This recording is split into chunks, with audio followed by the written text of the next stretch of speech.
Quelle joie de pouvoir partager avec toi, cher ami téléspectateur, le message de l'Évangile qui est pour moi le message de la vérité, le message de Dieu pour les êtres humains que nous sommes. Quel que soit le lieu, l'endroit où tu entends ces paroles, reçois-les comme une parole de Dieu. Là où tu es, en écoutant un mot, une parole, tu peux être guéri, tu peux être pardonné de tes péchés, tu peux être secouru. Et aujourd'hui, je vais me référer à l'Évangile selon Jean, et nous allons en faire un petit survol, et plus précisément un survol des miracles qui sont mentionnés dans l'Évangile selon Jean. Alors, attache ta ceinture, j'espère qu'il n'y aura pas trop de tribulations et de turbulences, et que tu pourras apprécier ce message. Si tu connais l'Évangile, ça fera un rappel et une sorte de mini-étude biblique. Et si tu ne le connais pas, c'est pour toi en particulier que je m'adresse pour découvrir au travers des miracles de l'Évangile selon Jean, le Christ qui est pour moi le Christ incomparable. Le premier miracle est dans le chapitre 2 et celui-ci nous parle du pouvoir de transformation de Jésus.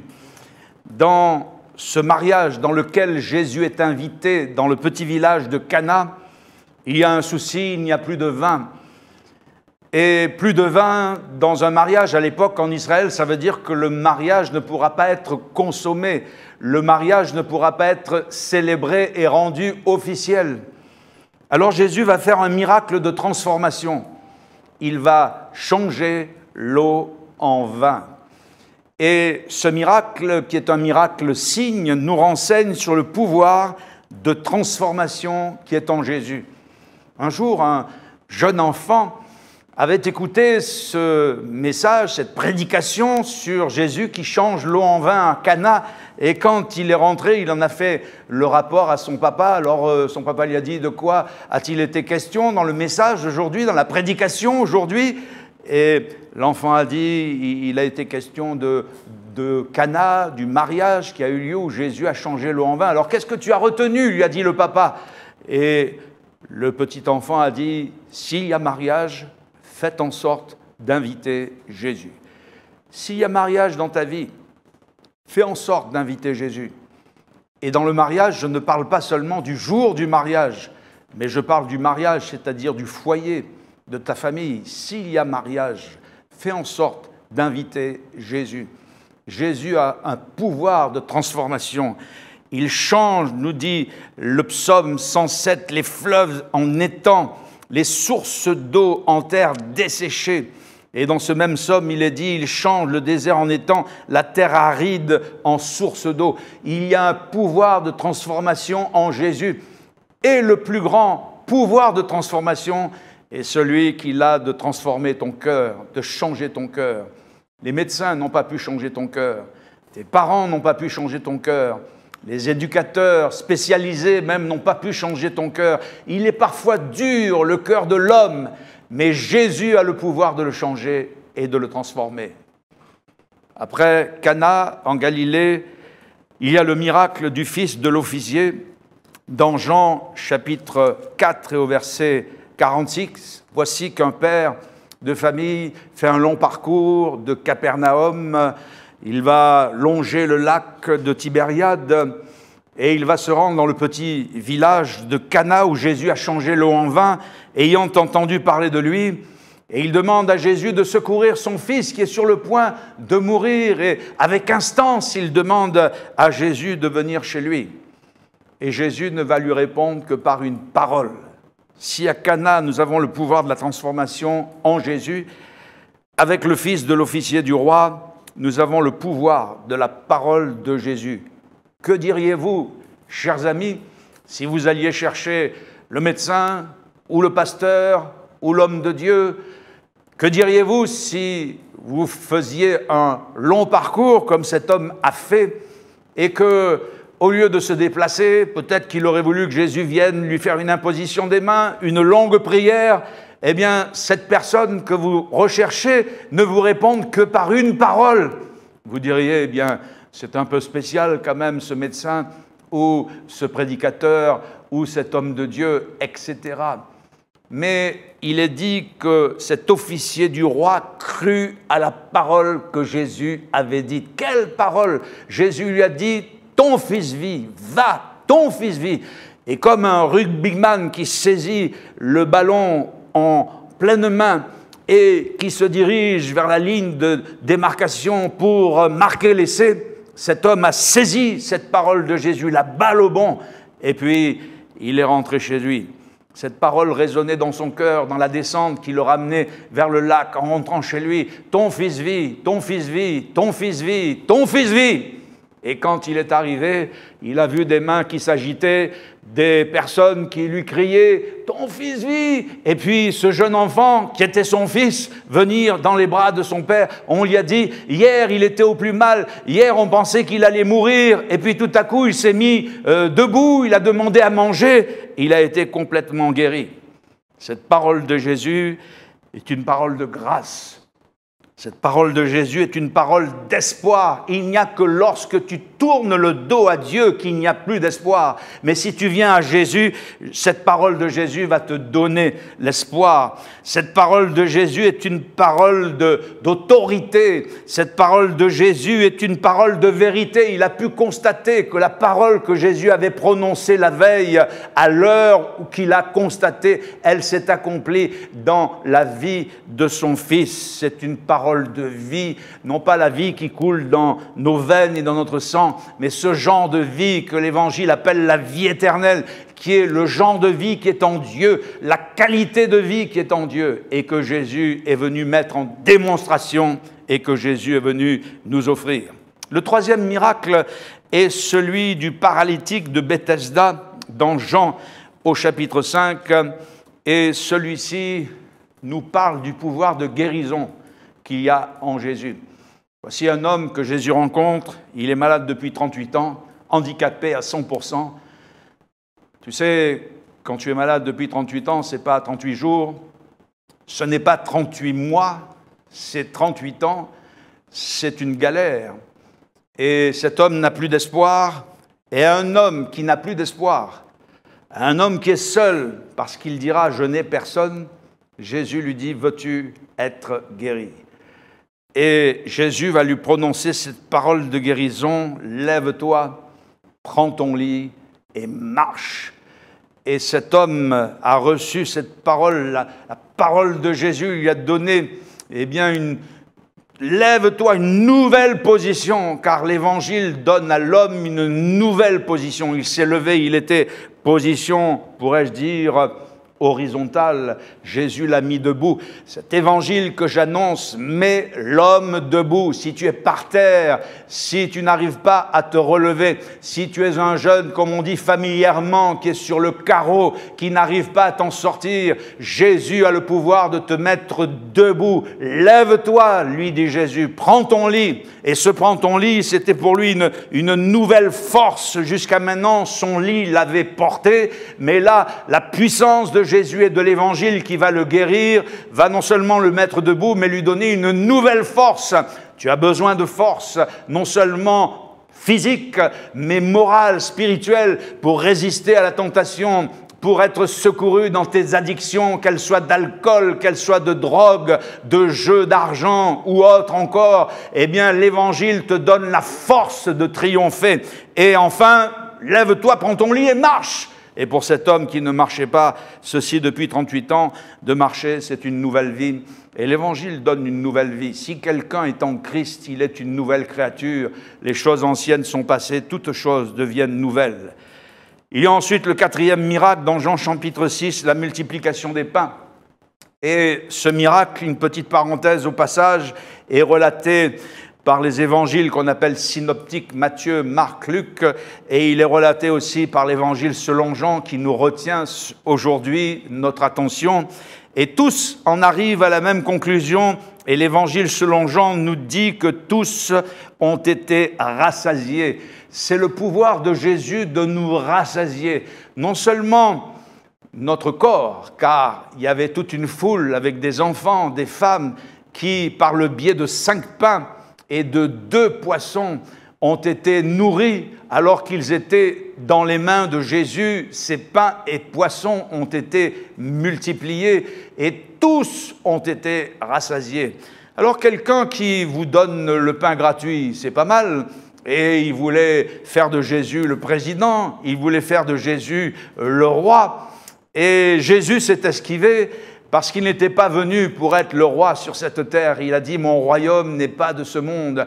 Il était venu pour annoncer la vérité, il était venu pour annoncer l'évangile, pour nous faire connaître le vrai Dieu, le vrai culte qui permet de s'approcher de Dieu et la vraie foi qui consiste à placer sa confiance en Jésus qui est le Christ, le Sauveur du monde. Alors, le lendemain, les gens ont cherché Jésus qui s'était esquivé et Jésus leur a fait ce reproche.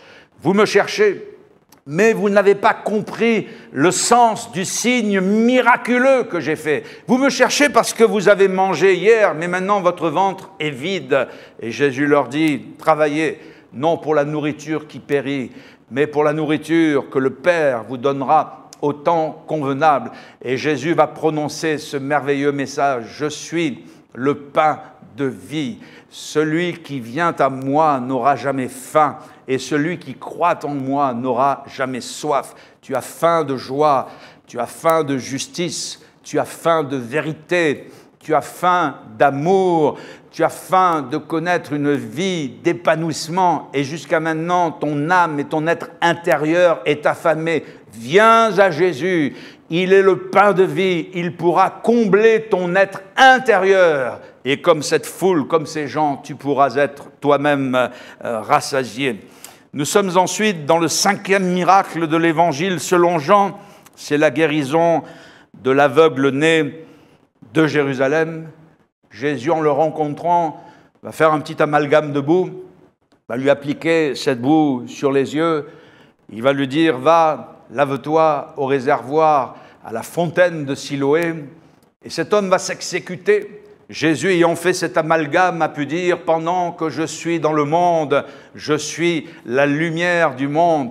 Et non seulement il va le dire, mais il va oindre et joindre à ce geste un formidable message. Cet homme, en se lavant, en exécutant l'ordre que Jésus avait dit avec confiance, il va recouvrer la vue.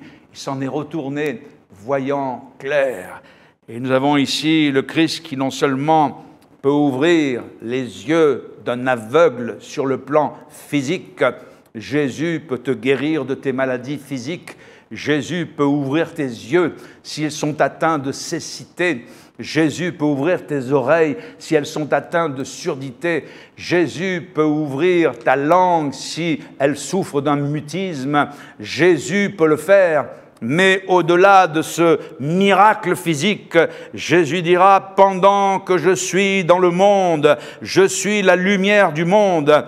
Et Jésus leur parla de nouveau et il dit dans Jean au chapitre 8 et au verset 12 « Je suis la lumière du monde. Celui qui me suit ne marchera pas dans les ténèbres, mais il aura la lumière de la vie. » Fais une petite pause, une petite escale. J'espère que le survol de l'Évangile selon Jean se passe bien, qu'il n'y a pas trop de turbulences. On va bientôt terminer ce survol avec le 6e miracle qui est la résurrection de Lazare. Quand Jésus arrive à Béthanie, même la sœur de Lazare, Marthe, et la deuxième sœur, Marie, disent à Jésus « Eh bien, ça ne sert à rien que tu sois là parce que c'est fini. Lazare, notre frère, est mort, il n'y a plus rien à faire. » Et Jésus va se rendre au tombeau. Et devant le tombeau de Lazare, devant la mort de son ami, les pleurs de Marthe et de Marie, ses sœurs, cette famille qui l'aimait tant, eh bien Jésus va pleurer. Il est écrit « Jésus pleura », Jean chapitre 11, verset 35, le plus court verset de la Bible. Et cela en dit long sur l'humanité de Jésus, sur le fait qu'il est venu partager nos émotions, nos épreuves, nos difficultés d'êtres humains. Et il y a peut-être quelqu'un qui pleure derrière cet écran, qui est dans les larmes, qui est dans le chagrin. Jésus pleura Et Jésus n'est pas indifférent à tes pleurs, à tes larmes et à ta souffrance. Et devant le tombeau de Lazare, alors qu'il demandera d'enlever cette lourde pierre qui est dressée devant le tombeau, son ami Lazare, enseveli depuis 4 jours déjà, son corps en décomposition, la voix de Jésus va traverser ce sépulcre, aller dans le séjour des morts où Lazare est déjà enseveli depuis 4 jours. Et d'une voix forte, Jésus va crier « Lazare, sors !» Et son ami Lazare est ressuscité. Et Jésus va mettre en démonstration ici une puissance de vie que nous n'avons point, que nous ne possédons point, nous les hommes. Jésus dira « Je suis la résurrection et la vie. Celui qui croit en moi vivra même s'il meurt. » Et dans Jean chapitre 11, verset 26, « Quiconque vit et croit en moi ne mourra jamais. » Crois-tu cela? Quelle est ton assurance face à la vie, ton espérance face à la mort, face à l'au-delà? Veux-tu un jour aller au paradis, aller au ciel avec Jésus? Crois-tu dans la résurrection des morts? Il n'y a que Jésus qui ressuscite les morts. Il n'y a que Jésus qui est venu donner aux êtres humains que nous sommes cette espérance. Sans Jésus, nous sommes premièrement sans Dieu, mais sans Jésus, nous sommes aussi sans espérance. Mais Jésus est venu nous offrir un avenir, une espérance, non seulement celle de la résurrection des morts, mais celle d'être un jour avec lui pour toujours dans le ciel, dans le paradis avec lui. Et je termine avec le 7e miracle de l'Évangile selon Jean, qu'on appelle la seconde pêche miraculeuse. Et si tous ces miracles déjà que nous avons soulignés, rappelés pour quelqu'un ou découverts pour quelqu'un qui les découvrirait la première fois, ce 7e miracle de la seconde pêche miraculeuse nous parle du pouvoir de Jésus pour le renouvellement. Les disciples n'ont plus de force et Jésus va renouveler leur force. Les disciples ont mis en oubli l'appel que Jésus leur a adressé quand il était venu vers eux en disant la première fois dans cette rencontre exceptionnelle « Suivez-moi et je vous ferai pécheurs d'hommes ». Jésus va renouveler leur appel. Jésus va renouveler ses miracles parce que Jésus est celui qui renouvelle ses miracles. Jésus-Christ est le même hier, aujourd'hui et éternellement. Et les miracles de l'Évangile, ce n'est pas hier ou en ce temps-là, Jésus dit à ses disciples, les miracles de l'Évangile, c'est pour toi aujourd'hui, c'est pour toi qui souffres, c'est pour toi qui n'as plus d'espoir, c'est pour toi qui es dans le découragement. Jésus est en mesure de renouveler ses miracles pour toi. Jésus va renouveler ses bontés. Certes, ils vont miraculeusement prendre des poissons grâce à Jésus, alors que jusqu'à maintenant, toute la nuit, ils n'ont pas pris le plus petit poisson du lac. Mais Jésus va leur faire une pêche miraculeuse. C'est peut-être pas d'une pêche miraculeuse dont tu as besoin, mais d'une guérison miraculeuse, d'une intervention miraculeuse de Dieu dans ta vie, dans ta famille, dans ton église, dans ton foyer. Eh bien, Jésus est là avec ses bontés, avec sa grâce. D'ailleurs, Jésus va leur préparer un pique-nique. Moi, j'aime bien ce pique-nique évangélique avec du poisson grillé, du pain que Jésus avait préparé. Il y avait le feu. Il y avait les charbons ardents, tout était prêt et cela nous parle de la bonté de Dieu. Et les bontés de Dieu ne sont pas épuisées avec Jésus, ses compassions ne sont pas à leur terme, elles se renouvellent chaque matin. Oui, que la bonté de Dieu est grande. Et enfin, il va renouveler la conscience d'un de ses disciples qui s'appelle Pierre, qui avait un souci dans sa conscience. Il avait renié Jésus 3 fois avant la crucifixion. Et là, Jésus est sur les bords du lac et il va renouveler sa confiance. Simon, Simon, m'aimes-tu? Simon Pierre, m'aimes-tu? Fils de Jonas, m'aimes-tu? Et il va renouveler la conscience de Pierre. Le cœur, la conscience de Pierre n'était pas claire, n'était pas pure. Il y avait un contentieux entre Pierre et Jésus. Si ta conscience n'est pas claire, s'il y a un contentieux entre toi et Dieu, si tu t'es éloigné, si par tes paroles ou par tes gestes, tu as déshonoré le Seigneur, eh bien, approche-toi de lui. Il ne veut pas en rajouter un peu, il ne veut pas t'affoncer davantage, mais il veut purifier ton cœur et ta conscience pour te montrer qu'il y a encore une responsabilité à assumer, il y a encore un travail à accomplir, il y a encore une mission à faire. Et Jésus, dans ce dernier miracle de l'Évangile selon Jean, va renouveler dans tous les domaines ses disciples. Et l'Évangile de Jean se termine par ces paroles: Jésus a fait encore en présence de ses disciples beaucoup d'autres miracles qui ne sont pas écrits dans ce livre. Mais ces choses ont été écrites afin que vous croyiez que Jésus est le Christ, le Fils de Dieu, et qu'en croyant, vous ayez la vie en son nom. Car nous l'avons entendu nous-mêmes, dit ce même Évangile de Jean au chapitre 4 et au verset 42, et nous savons qu'il est vraiment le Sauveur du monde. Il n'y en a pas d'autre. Il n'y a sous le ciel aucun autre nom qui ait été donné sous le ciel parmi les hommes par lequel tu peux être sauvé. Et ce nom est le beau nom de Jésus. Tu peux, là où tu te trouves, invoquer son nom, c'est-à-dire faire appel à lui. Tu peux l'appeler. Tu ressentiras au plus profond de ton âme, de ton être, la présence de Dieu qui va t'envahir. Tu peux appeler Jésus. Il est vivant. Il entend la prière. Tu peux demander à Jésus de te pardonner, de purifier ton cœur, de bénir ta famille, de guérir ton corps souffrant. Tu peux demander à Jésus de faire un miracle dans ta vie. Il le fera parce qu'il t'aime, parce qu'il est près de toi en ce moment. Il n'a pas changé. Recueillons-nous quelques secondes, s'il te plaît, et je prierai le Seigneur. À toi la gloire. Jésus, je sais que tu es avec ta parole, et que ta parole ne reste pas sans effet en procurant tout ce que tu lui destines. Bénis cet auditeur, ce téléspectateur qui, en se tournant vers toi, fait appel à ta grâce et à ton secours. Et que dans le nom de Jésus, il soit secouru et béni selon ses besoins. Merci Seigneur. Amen.